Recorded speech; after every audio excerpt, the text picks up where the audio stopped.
Have you ever agreed to something, even when every part of you wanted to say no? Maybe someone asked for a favor you didn't have time for, or a friend invited you somewhere when you were already exhausted, and instead of saying no, you heard yourself say, "Sure, that's fine."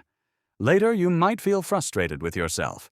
You wonder why such a small word feels so difficult to say, because no is just 2 letters. Yet for many people, it feels almost impossible, and the reason usually isn't laziness or weakness. It's something much deeper. For many people, the struggle to say no starts very early in life. When we're young, approval feels like safety. We learn that being liked, helpful, and agreeable often leads to praise. Teachers like the cooperative student. Parents appreciate the child who doesn't cause trouble. Slowly, without realizing it, a quiet belief forms. If I make people happy, I will be accepted. And over time, saying yes becomes more than just politeness. It becomes protection. Because every time you say no, there's a small risk. The risk that someone might feel disappointed, or annoyed, or distant. For someone who values harmony and connection, that risk can feel heavy. So instead of saying no, you soften it, you explain yourself, you apologize, or you agree to something you never really wanted, not because you lack boundaries, but because your mind has learned to associate disagreement with emotional danger. This is why people who struggle to say no often replay conversations in their head. They worry about how their response might be interpreted. Will it sound rude? Will the other person think I don't care? These thoughts create pressure, and under pressure, the easiest answer often becomes yes. But here's the interesting part.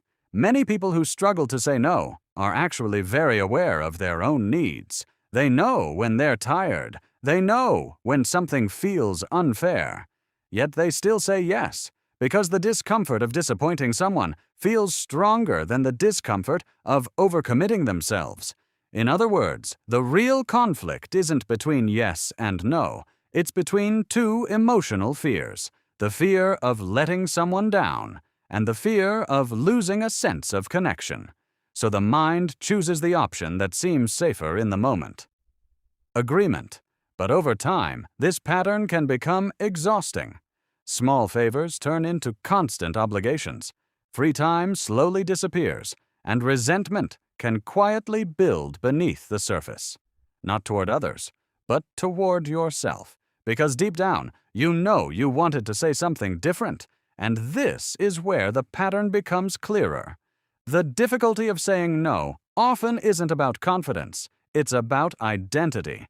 If part of your identity has been built around being reliable, kind, or easy to work with, then saying no can feel like you're breaking that identity, almost like you're becoming a different person. But the truth is, healthy boundaries don't erase kindness. They simply give it structure.